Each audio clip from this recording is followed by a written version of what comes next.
Hello everyone, welcome back to our YouTube channel Exam Track Centre. देखो, इस video में हम कर रहे हैं 5th यूनिट कर रहे हैं। इलेक्ट्रोमैग्नेटिक वेव जो है ये सभी के लिए इंपॉर्टेंट है। 12th क्लास वालों के लिए, एयरफोर्स, नेवी, रेडियो ऑपरेटर, जहाँ पे भी फिजिक्स आती है सब में इंपॉर्टेंट बनता है ये। तो इसको ढंग से पढ़ेंगे। देखो ज़रा क्या है ये इलेक्ट्रोमैग्नेटिक वेव्स। इलेक्ट्रोमैग्नेटिक वेव्स मतलब एक वेव है जिसके अंदर कौन कौन से हैं भाई, इलेक्ट्रिक फील्ड है, मैग्नेटिक फील्ड है और वो एक वेव है। वेव मतलब जो ट्रेवल करती है, जिसकी पोजीशन जो है वो चेंज होती रहती है, डिस्प्लेसमेंट जो है चेंज होती रहती है, वो है वेव।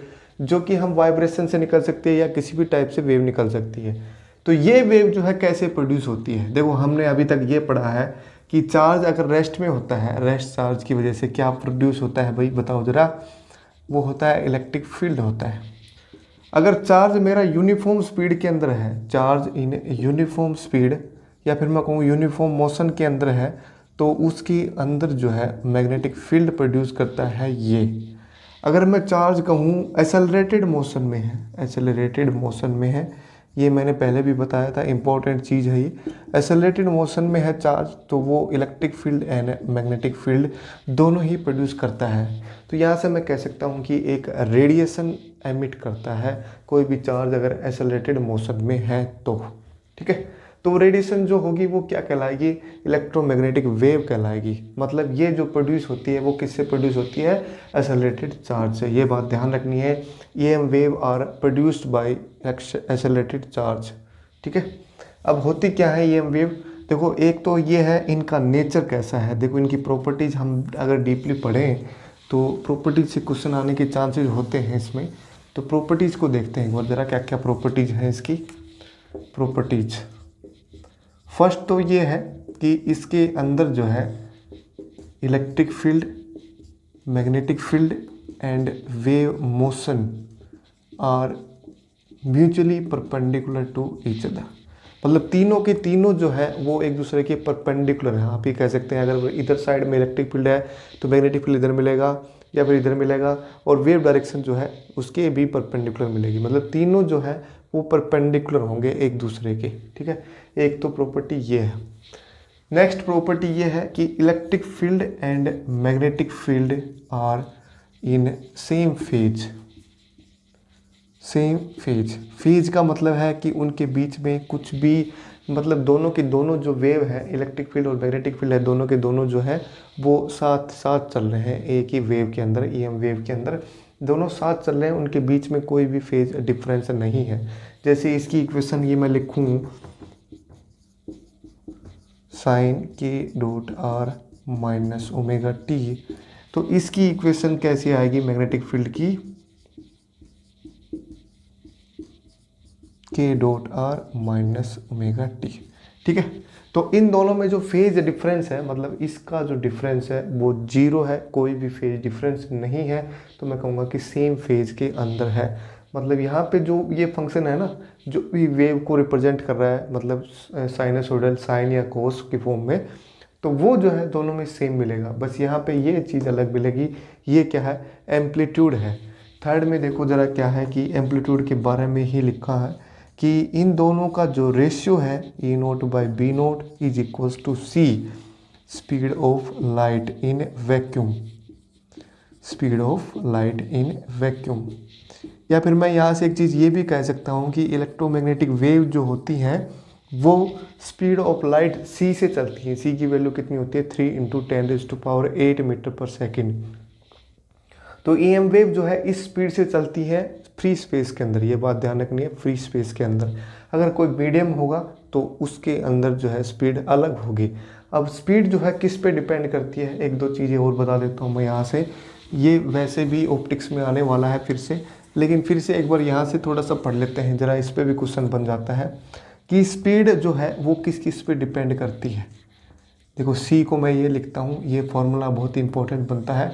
म्यू नोट जो है permeability in free space, epsilon note जो है परमिटिविटी इन फ्री स्पेस। ठीक है, मैंने ये फॉर्म दोनों ही चीज़ें बता रखी हैं। ये मैग्नेटिक फील्ड में यूज आता है, ये इलेक्ट्रिक फील्ड में यूज आता है। तो स्पीड इन दैट मीडियम के अंदर, देखो मीडियम के अंदर क्या होगा, परमिबिलिटी भी चेंज हो जाएगी अगर वो मैग्नेटिक मीडियम है, और डायरेक्टिक कांस्टेंट कुछ मल्टीप्लाई होगा इसके साथ, परमिटिविटी भी चेंज हो जाएगी। इसको मैं अलग फॉर्म में ये लिखूँगा कि म्यू नोट को लिखूँगा mu naught multiply by mu R, और एप्सिलॉन को लिखूँगा epsilon naught multiply by epsilon R. ठीक है, यहाँ से म्यू नोट और एप्सिलॉन नोट को तो इससे कंबाइन कर दो, या फिर इन दोनों का रेशियो भी कर सकते हो आप। तो क्या होगा, 1 by mu naught epsilon note जो है अंडर रूट के अंदर, वो तो बन गया सी, और ये बन गया फिर म्यू आर एप्सिलॉन आर। ठीक है, तो स्पीड जो है वो ऐसे डिपेंड करेगी किसी भी मीडियम के ऊपर। मीडियम जो है, मीडियम के अकॉर्डिंग उसकी रिलेटिव परमेबिलिटी होगी, मीडियम के अकॉर्डिंग उसका डायलेक्ट्रिक कांस्टेंट होगा। इसकी वैल्यू जो है 1 से बड़ी आती है तो मैं कहूँगा कि स्पीड जो है वो डिक्रीज हो जाती है अगर कोई मीडियम के अंदर ईएम वेव ट्रेवल करती है। वैसे भी एक चीज़ ये भी है कि कोई भी चीज़ जो है स्पीड ऑफ लाइट से तेज़ नहीं चल सकती कभी भी फ्री स्पेस के अंदर। ठीक है, तो स्पीड ऑफ लाइट जो है वो मैक्सिमम स्पीड होती है किसी भी चीज़ की, तो लाइट भी जो है इसी स्पीड से चलती है वैक्यूम के अंदर, फ्री स्पेस के अंदर। ठीक है, तो ये एक प्रॉपर्टीज में आ रहा है कि इन दोनों का जो रेशियो है वो सी के बराबर होगा। सी की वैल्यू है 3 × 10⁸ मीटर पर सेकेंड। ठीक है, तो ये कुछ प्रॉपर्टी थी। एक प्रॉपर्टी और लिख देता हूँ मैं 4th नंबर, वो क्या है कि इसका जो नेचर है ना, वो नेचर वो सीधा सीधा क्वेश्चन में पूछ लेते हैं कि किस टाइप का नेचर है। तो इसका नेचर है ट्रांसवर्स। ट्रांसवर्स का मतलब है कि इसके अंदर तीनों की तीनों चीज़ें जो हैं वो एक दूसरे के परपेंडिकुलर। तीनों चीज़ें कौन कौन सी हैं, electric field, magnetic field and wave direction, तीनों की तीनों एक दूसरे के परपेंडिकुलर हैं, तो इसका नेचर होता है ट्रांसवर्स। एक चीज़ होती है लॉन्गिट्यूडनल, उसमें परपेंडिकुलर नहीं होता, ये है ट्रांसवर्स, तो इसमें तीनों की तीनों चीज़ें परपेंडिकुलर ही होती हैं। ठीक है, और तीनों इसमें दो फील्ड होते हैं, इलेक्ट्रिक फील्ड, मैग्नेटिक फील्ड और वेव डायरेक्शन, तीनों ही म्यूचुअली परपेंडिकुलर है। तो ये थे कुछ इसकी प्रॉपर्टीज़ थी, इंपॉर्टेंट प्रॉपर्टीज़ थी। इस पर सीधा सीधा क्वेश्चन, फॉर्मूला बेस्ड क्वेश्चन आ जाता है कि इलेक्ट्रिक फील्ड का मैग्नीट्यूड दे देंगे और ये दे देंगे भाई फ्री स्पेस के अंदर ईएमएफ वेव ट्रेवल कर रही है, तो मैग्नेटिक फील्ड का एम्पलीट्यूड निकालो, तो E0/B0 = C, ये वाला फॉर्मूला यूज करना है। ठीक है, B0 निकल जाएगा वहाँ से। ये पूछ सकते हैं सीधा सीधा कि नेचर कैसा होता है, तो ट्रांसवर्स नेचर होता है, सीधा सीधा आंसर होगा ये। ठीक है, नेक्स्ट इसमें देखो, अब एक चीज़ मैं बताऊं कि एक डिस्प्लेसमेंट करंट आता है। कब आता है वो चीज़, डिस्प्लेसमेंट करंट। देखो नाम में दो दो चीज़ें आ रही हैं, एक तो डिस्प्लेसमेंट हो रहा है और एक करंट है, तो उससे कंफ्यूज नहीं होना है कि भाई डिस्प्लेसमेंट है या करंट है, क्या है ये। एक करंट है ये, लेकिन करंट की कोई प्रॉपर्टीज़ नहीं है इसके ऊपर। करंट की प्रॉपर्टीज़ कौन सी, जैसे करंट क्या होता है भाई, चार्ज फ्लो होता है तो एक स्पेसिफिक डायरेक्शन में, तो उसकी वजह से करंट बनता है। लेकिन ये करंट जो है वो किस टाइप का करंट है, ये करंट सिर्फ मैग्नेटिक फील्ड को प्रोड्यूस करता है। It is used as magnetic field production, magnetic field production. ये सिर्फ जो है इसमें यूज आता है और कहीं यूज नहीं आता। ये करंट जो है वो करंट नहीं है जो हम डेली लाइफ में यूज करते हैं, वो करंट नहीं है ये। ठीक है, तो मैक्सवेल की इक्वेशन जो है वो मॉडिफाई हो गई थी इसकी वजह से, क्योंकि जो अगर मैक्सवेल इक्वेशन जो थी पहले, वो थी एक, मैं कहूँगा कि मैग्नेटिक फील्ड जो है वो इनवेरिएंट के लिए थी। लेकिन अगर मैग्नेटिक फील्ड हमारा वेरिएबल हो, मतलब वो चेंज हो रहा हो, या फिर मैं कहूँगा कि इलेक्ट्रिक फील्ड जो है वो वेरिएबल हो। एक चीज़ यहाँ से एक लाइन नोट कर लो कि if electric field varies with time, electric field varies with time, varies with time, it produces magnetic field, it produces magnetic field। उल्टा हो रहा है, इफ मैग्नेटिक फील्ड जो है वो वेरी कर रहा है, if magnetic field varies with time it produces electric field. दोनों उल्टे हैं, एक दूसरे के जो है बैलेंस करते हैं। इलेक्ट्रिक फील्ड अगर चेंज हो रहा है टाइम के अकॉर्डिंग तो मैग्नेटिक फील्ड को प्रोड्यूस करता है, अगर मैग्नेटिक फील्ड वेरी कर रहा है तो इलेक्ट्रिक फील्ड को प्रोड्यूस करता है। ठीक है, तो ये जो डिस्प्लेसमेंट करंट आता है किस केस में, जब जो हमारे फील्ड है वो वेरिएबल फील्ड हो, तभी ये डिस्प्लेसमेंट करंट आता है। और ये क्या करता है फिर, मैग्नेटिक फील्ड को प्रोड्यूस करता है। नॉर्मल करंट नहीं है ये। करंट डेंसिटी जो है, डिस्प्लेसमेंट करंट जो है, उसकी मैं फॉर्मूला लिख देता हूँ। डिस्प्लेसमेंट करंट डेंसिटी जो है वो क्या होती है, करंट डेंसिटी। करंट डेंसिटी का मतलब करंट पर यूनिट एरिया, उसको मैं लिखता हूँ ΔD/ΔT, या फिर नॉर्मल फॉर्म में लिखो तो ऐसे लिखो। D क्या होता है, ये होता है एप्सिलॉन इलेक्ट्रिक फील्ड, ठीक है। एप्सिलॉन क्या है, परमिटिविटी इन दैट मीडियम, अगर मीडियम नहीं है तो एप्सिलॉन नोट लेना है यहाँ पे। तो ये है करंट डेंसिटी, ठीक है, उस मीडियम की जिस मीडियम के अंदर इलेक्ट्रिक फील्ड जो है वो वेरिएबल है, तो वो क्या प्रोड्यूस करेगा, मैग्नेटिक फील्ड प्रोड्यूस करेगा। तो डिस्प्लेसमेंट करंट का काम क्या है, मैग्नेटिक फील्ड को प्रोड्यूस करना, ठीक है। तो ये करंट वैसा करंट नहीं है जो घरों में यूज होता है, ये सिर्फ मैग्नेटिक फील्ड को प्रोड्यूस करने के काम आता है सिर्फ और सिर्फ, ठीक है। ये चार्ज फ्लो की वजह से नहीं है। ये एक टर्म डिफाइन करी गई थी बाद के अंदर, इसको हम कहेंगे modified Ampere's law, modified Ampere's law. For variable electric field के लिए एम्पियर्स लूप था वो वैलिड नहीं था, तो एक डिस्प्लेसमेंट करंट नाम का करंट आया था जो मैग्नेटिक फील्ड को प्रोड्यूस करने के काम आता है। अब एक चीज़ इम्पोर्टेंट और है इसके अंदर, मोस्ट इम्पोर्टेंट है हर एक फील्ड के लिए, वो क्या है कि इलेक्ट्रोमैग्नेटिक कुछ स्पेक्ट्रम है, मतलब कुछ रेडिएशन है, उनको आपको याद रखना है कि कौन सी रेडिएशन है, कितनी वेवलेंथ होती है, उसकी वेवलेंथ रेंज जरूर याद रखनी है। वेवलेंथ और फ्रीक्वेंसी के अंदर एक रिलेशन होती है, पहले वो मैं लिख देता हूँ कि स्पीड ऑफ लाइट जो है वो होती है frequency multiply by wavelength. Wavelength होती है एक वेव की लेंथ और फ्रीक्वेंसी होती है number of oscillation in 1 second. जैसे मैं ये एक वेव बना दी मैंने, तो इसमें एक वेव मतलब यहाँ से लेकर यहाँ तक जो लेंथ है ये, इसको हम बोलते हैं वेवलेंथ। और एक सेकंड के अंदर कितने ओसिलेशन है, यहाँ तक एक ओसिलेशन हो गया, दूसरा ओसिलेशन यहाँ तक, तीसरा और भी होगा, तो एक सेकंड के अंदर कितने ओसिलेशन होंगे उसके अकॉर्डिंग उसकी फ्रीक्वेंसी होती है। फ्रीक्वेंसी को जो नॉर्मल फॉर्मूला ये भी होता है कि 1 में टाइम पीरियड, तो इसकी यूनिट जो होती है वो सेकंड इनवर्स होती है, या फिर मैं कहूँ हर्ट्ज होती है, ठीक है। ये सब चीज़ें जो 11th क्लास में थी, 11th क्लास के जो टॉपिक करवाऊंगा तो उसमें भी फिर से आएगा ये। स्पीड ऑफ लाइट जो है इन वैक्यूम या फिर मैं कहूँ फ्री स्पेस, वो होती है म्यू टाइम्स लैम्बडा। अगर मीडियम में आ जाए तो स्पीड जो है वो चेंज हो जाएगी और फ्रीक्वेंसी वो की वो रहेगी, और वेवलेंथ जो है वो भी चेंज हो जाएगी। देखो फ्रीक्वेंसी जो है, एक चीज़ ये है कि फ्रीक्वेंसी जो है वो मीडियम पे डिपेंड नहीं करती है, डिपेंड करती है वेवलेंथ और उसकी स्पीड, वेव की स्पीड और वेवलेंथ। फ्रीक्वेंसी जो है इंडिपेंडेंट ऑन मीडियम, ये टर्म लिख लो, बहुत ही इंपॉर्टेंट है। It is independent on medium, it is independent on medium, किसी भी मीडियम पे डिपेंड नहीं करती है फ्रीक्वेंसी। वेवलेंथ में चेंज आ जाता है, ठीक है, उसके अकॉर्डिंग फिर स्पीड के अंदर भी चेंज आ जाता है। तो ये दोनों फॉर्मूले आपको याद रखने हैं। अगर फ्रीक्वेंसी गिवन है और स्पीड गिवन है, या फिर ये गिवन है कि फ्री स्पेस के अंदर है, तो वेवलेंथ आप निकाल सकते हो, ठीक है। इसकी सी की वैल्यू आपको याद रखनी है 3 × 10⁸ मीटर पर सेकेंड। फ्री स्पेस के अंदर है, ये कोई भी रेडिएशन की स्पीड है या फिर को लाइट की स्पीड है, ठीक है, इस चीज़ को ध्यान रखना है। अब हम पढ़ते हैं इलेक्ट्रोमैग्नेटिक वेव स्पेक्ट्रम जो है वो क्या क्या है।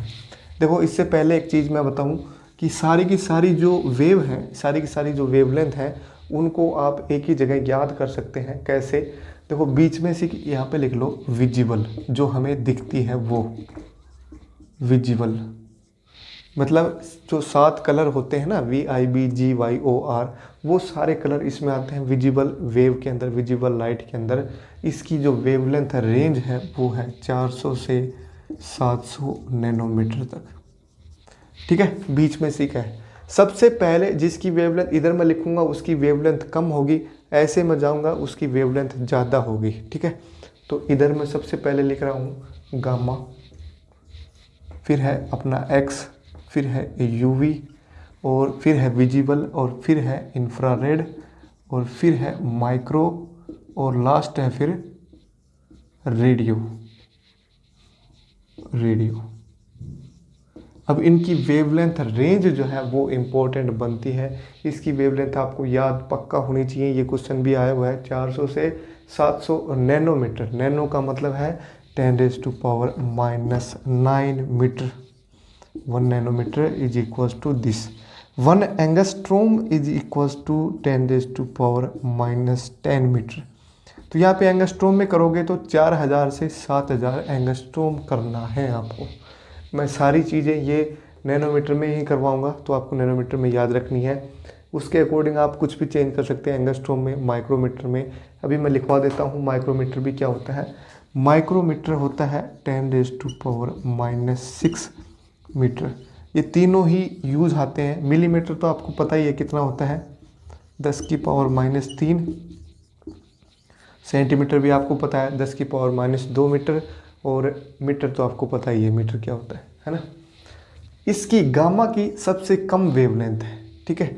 मैं अगर 7th यूनिट के अंदर जहाँ पे हम फोटो इलेक्ट्रिक इफेक्ट पढ़ेंगे, वहाँ पे हम पढ़ेंगे कि एनर्जी जो है एक फोटोन की वो होती है h टाइम्स म्यू, और म्यू को मैं लिखता हूँ hc/λ। तो जिसकी वेवलेंथ कम होगी उसकी एनर्जी ज़्यादा होगी, ठीक है। तो इसकी फ्रीक्वेंसी या फिर मैं कहूँ वेवलेंथ कितनी होती है, 10⁻³ नैनोमीटर से कम होती है, ठीक है। 10⁻³ नैनोमीटर से कम मतलब कितनी पावर होगी, देखो 10⁻12 होगी, नैनो का मतलब -9 और -3 ऑलरेडी है।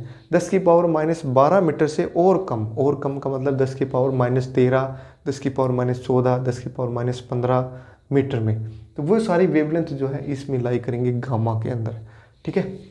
इसको आगे चलते हैं, 10⁻³ से कम है तो यहाँ से शुरू होगा 10⁻³ नैनोमीटर टू 1 नैनोमीटर तक, ठीक है। 10⁻³ नैनोमीटर से 1 नैनोमीटर तक इसकी वेवलेंथ जो है लाई करेगी। इसका मतलब 10⁻12 से 10⁻9। देखो वेवलेंथ जो है या फिर पावर जो है माइनस में कम होती आ रही है, मतलब वेवलेंथ जो है बढ़ रही है। तो इस साइड में हम जाते जाएंगे तो वेवलेंथ जो है वो बढ़ती जाएगी। इसकी हमें पता है 400 से 700 है, तो ये लाई करेगी फिर 1 नैनोमीटर से 400 नैनोमीटर तक, ठीक है। ये 400 से 700 हो ही गया। अब ये होगा 700 नैनोमीटर से 1 मिलीमीटर, और ये होगा 1 मिलीमीटर से 0.1 मीटर, और ये जो रेडियो होगी वो 0.1 मीटर से ज़्यादा, ठीक है। सबसे ज़्यादा जो वेवलेंथ होती है, सबसे बड़ी वेवलेंथ होती है वो रेडियो की होती है, इसलिए रेडियो सिग्नल जो है वो बहुत दूर तक जा सकते हैं। जो भी हम फ़ोन यूज़ करते हैं उसमें रेडियो सिग्नल ही यूज होते हैं, ठीक है। गामा और एक्सरे का यूज जो है मैं बता देता हूँ। ये जो दोनों चीज़ें हैं ये कहाँ यूज आती हैं, ये किसी भी चीज़ को पेनिट्रेट करने के काम आती है। पेनिट्रेट मैटर मैं लिख देता हूँ यहाँ पे, पेनिट्रेट मैटर। कोई भी मैटर है, मैटर मतलब कोई भी चीज़ है, लिविंग थिंग्स हो या नॉन लिविंग थिंग्स हो, उसको पेनिट्रेट कर जाती हैं। पेनिट्रेट मतलब उसके आर पार चली जाती हैं। जैसे एक्सरे तो किसी ने करवाया होगा, उसके अंदर क्या होता है कि हमारे शरीर के अंदर की चीज़ें जो है दिख जाती हैं हमें, मतलब जो रेडिएशन होती है वो अंदर से जाती है, हमारे अंदर तक चली जाती हैं। तो इसलिए कहते हैं कि बार बार एक्सरे नहीं करवाना चाहिए, क्योंकि वो अपने ऑर्गन्स को इफ़ेक्ट करती हैं, उनकी एनर्जी जो है वो काफ़ी ज़्यादा होती है। तो गामा रे और एक्सरे जो है वो पेनिट्रेट कर जाती है मैटर को। यूवी रेज जो है आपको पता है, अल्ट्रा वायलेट इसका नाम है, अल्ट्रा वायलेट। ये जो है अगर सन से आती है, सन से आती तो है ये, लेकिन जो हमारी ओजोन लेयर है उससे नीचे नहीं आ पाती। तो कहीं पे एक जगह होल है, अंटार्कटिका के ऊपर होल है, वहाँ से ये रेडिएशन आती है। इससे क्या होता है, एक तो स्किन का कालापन हो जाता है, स्किन काली हो जाती है, ऊपर से कैंसर भी हो जाता है इससे, अल्ट्रा वायलेट रेज से, ठीक है। विजिबल आपको पता ही है किस काम आता है, कोई भी कलर को देखने के लिए काम आता है विजिबल, ठीक है। इंफ्रारेड रेज जो है ये किस में काम आती है, ये आती हैं एटॉमिक स्ट्रक्चर को देखने के लिए। कोई भी एटम है, एटम मैं पढ़ाऊंगा एटॉमिक एंड न्यूक्लियाई के अंदर 8th यूनिट के अंदर, वहाँ हम पढ़ेंगे एटम क्या होता है। तो उसके स्ट्रक्चर को देखने के लिए इंफ्रारेड काम आती है। सेम ये भी मॉलिक्यूल्स के स्ट्रक्चर को देखने के लिए काम आता है। और रेडियो जो है वो रेडियो सिग्नल के अंदर काम आता है, रेडियो कम्युनिकेशन के अंदर काम आता है। कोई भी कम्युनिकेशन हम करते हैं तो वो रेडियो सिग्नल के थ्रू ही करते हैं, ठीक है। तो एक बार मैं रिवाइज करवा देता हूँ, gamma, x, UV, visible, infrared, micro और रेडियो। इनकी वेवलेंथ रेंज आपने याद कर ली तो फ्रीक्वेंसी रेंज आप अपने आप से निकाल सकते हो यूजिंग द फॉर्मूला C=μλ। अगर आपको वेवलेंथ पता है और ये पता है तो ये निकाल सकते हो फ्रीक्वेंसी कितनी आएगी। क्वेश्चन क्या आता है यहाँ पे कि कोई भी एक वेवलेंथ दे देंगे, आपको पूछ लेंगे भाई कौन सी वेवलेंथ में ये लाई करेगी। जैसे मैं लिखता हूँ कोई भी एग्जांपल, जैसे 21 सेंटीमीटर, 21 सेंटीमीटर है एक वेवलेंथ, ये किस में लाई करेगी 21 सेंटीमीटर। अगर इसको पावर में लिखता हूँ मीटर की फॉर्म में तो 10 की पावर -2 मीटर बनता है। अब देखो ये -2 जो है वो किस में लाई कर रहा है, देखो यहाँ से दिखेगा क्योंकि मीटर या सेंटीमीटर जो है रेंज वो यहाँ पे लाई कर रही है ना। इसको मैं अगर पावर में लिखूँ तो कितनी पावर है ये 10 की पावर -3 मीटर से 10 की पावर -1 मीटर। तो ये जो है किस में लाई कर रहा है, देखो 10 की पावर -2 है और 21 है साथ में, है ना।